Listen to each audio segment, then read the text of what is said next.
Right now you're listening to me through the Lewitt LCT 440 Pure going into the Rodecaster Duo. And now you're listening to me on the Lewitt Ray, which has the exact same capsule as the 440, but this time it's running through the Mackie DLZ Creator XS, which is the excessively small version of the DLZ Creator, because there is also a very large version of this as well. And I've already actually made a video comparing the Rodecaster Duo to the Mackie DLZ Creator, which I think the DLZ is awesome. Except it is sort of a time capsule at this point because it's not discontinued, but it's kind of like, it's sort of in, I don't know, product purgatory, I guess. Because going over here to some notes that I have, I'm recording this in July of 2026, and at the time of this recording, the Rodecaster Duo's most recent firmware update was March of 2026. The Mackie DLZ Creator, its most recent firmware update was February 2024.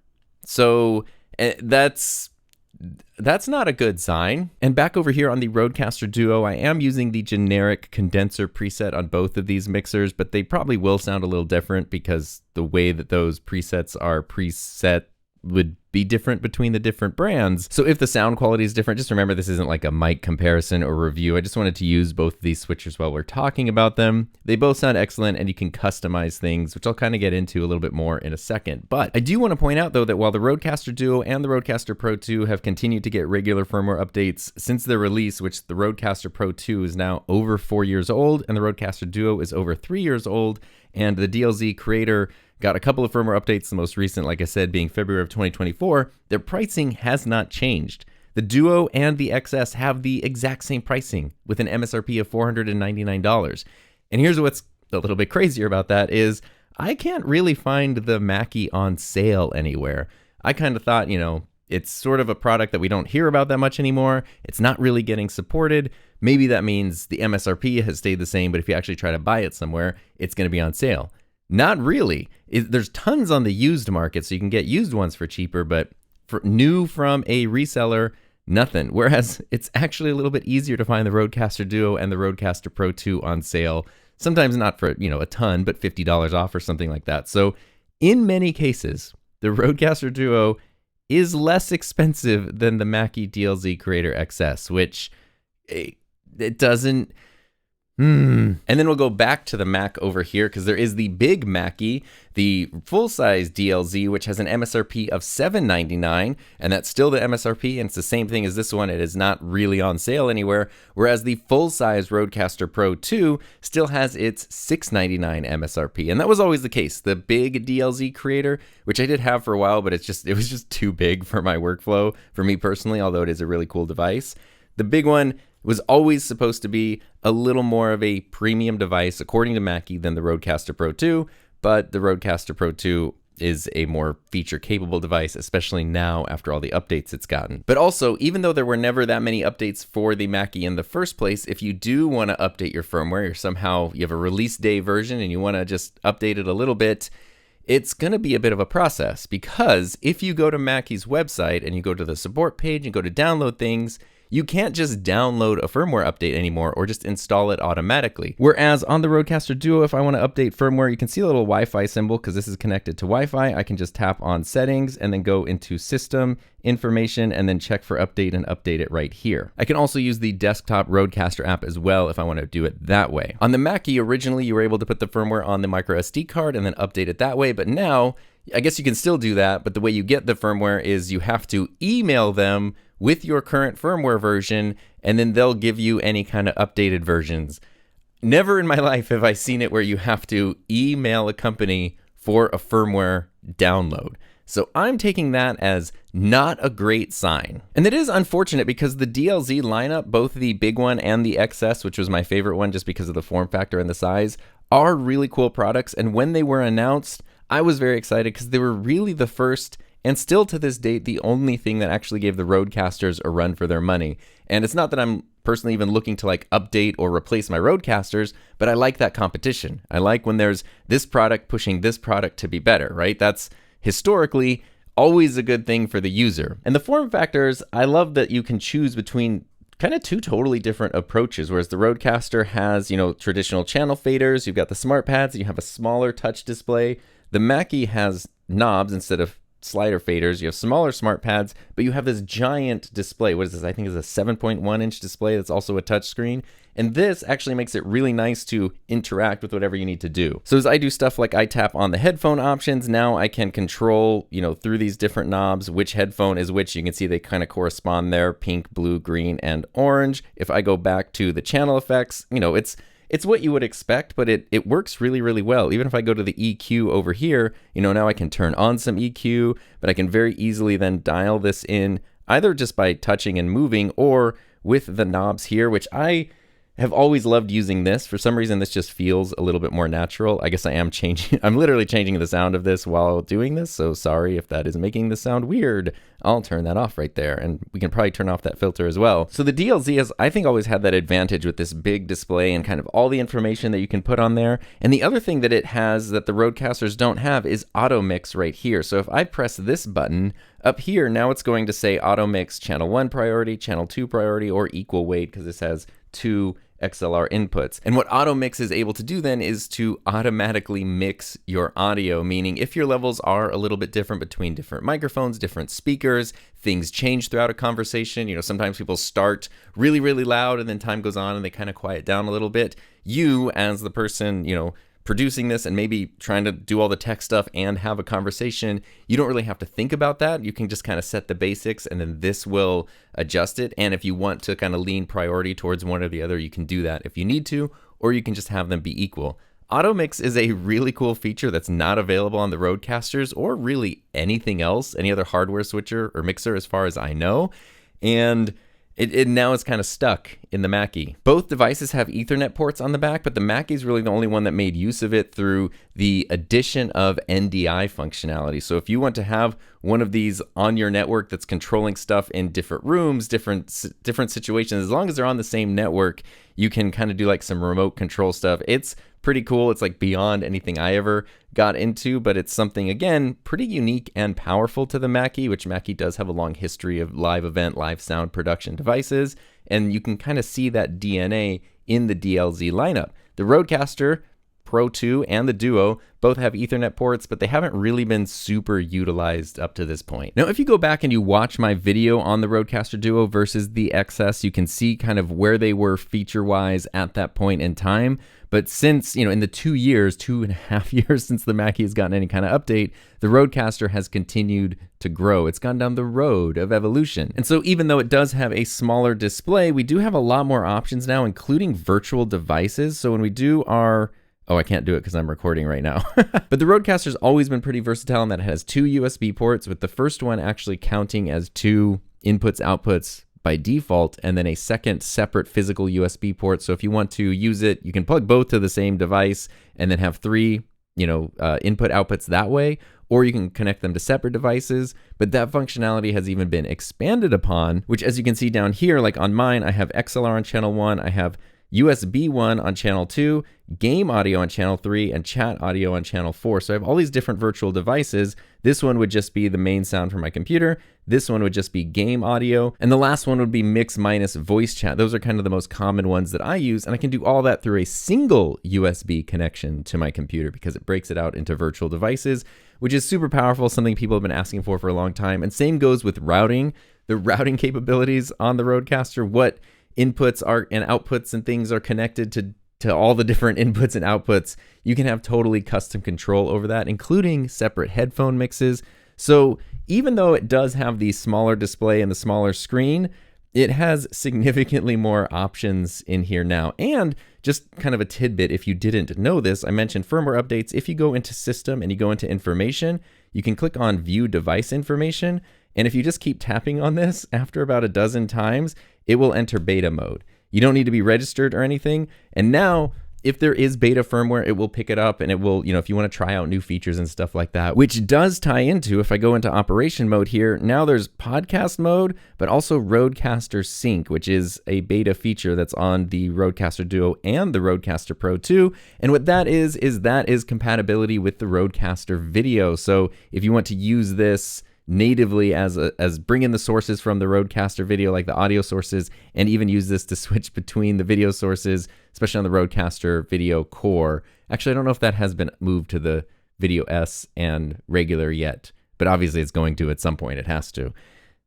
That functionality, adding in a whole like video component to the Rodecaster Duo and the Rodecaster Pro 2, it's pretty crazy. I did do a video relatively recently on the Rodecaster Pro 2, kind of examining like, now that it is over 4 years old, is it out of date? And my conclusion in that is that it is not out of date, because there's still nothing else.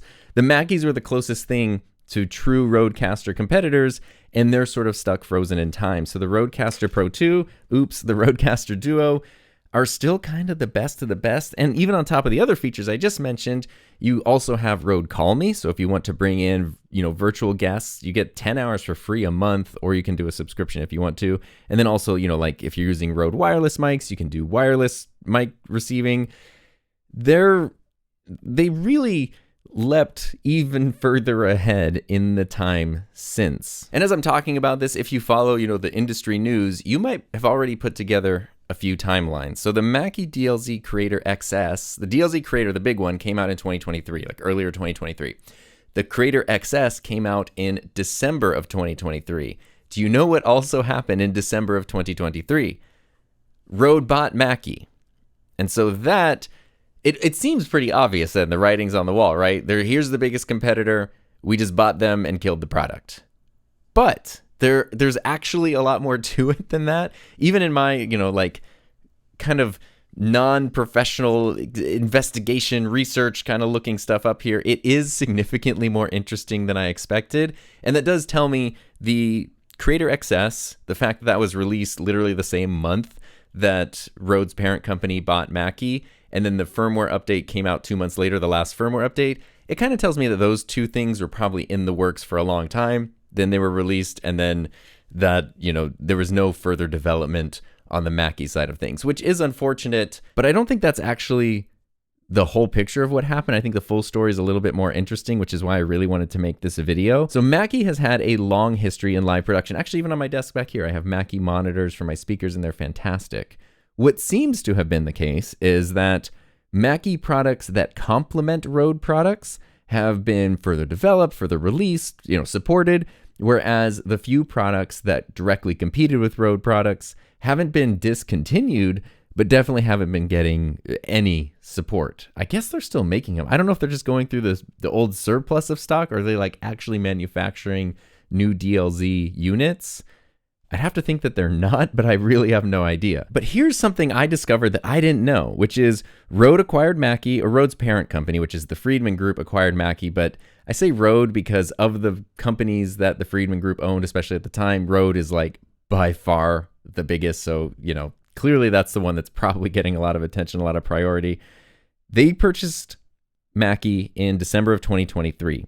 But since 2017, Mackie had been owned by a private equity firm, which I did not realize. And private equity, if you watch any of like the Bright Sun Films channel where it's talking about everything going bankrupt or abandoned, it's pretty much the final nail in the coffin for any company. I had no idea Mackie was owned by private equity. Private equity is basically like house flippers, right? If someone's going to buy a house to flip it, they're trying to make it look nice, but they're not using the best materials, they're not putting the best care into it, they're not doing what somebody would do to that house if they were planning to live in it for decades and decades to come. They just want to, flip it and make a profit. And that is what private equity firms do. They essentially squeeze the soul out of a lot of brands, a lot of businesses. The private equity firm, I don't have it listed here, the name of it, but the firm that owned Mackie did sell off some of Mackie's, like other smaller companies, and did downsize things, but they did support Mackie in developing the DLZ lineup, because that was a new product lineup.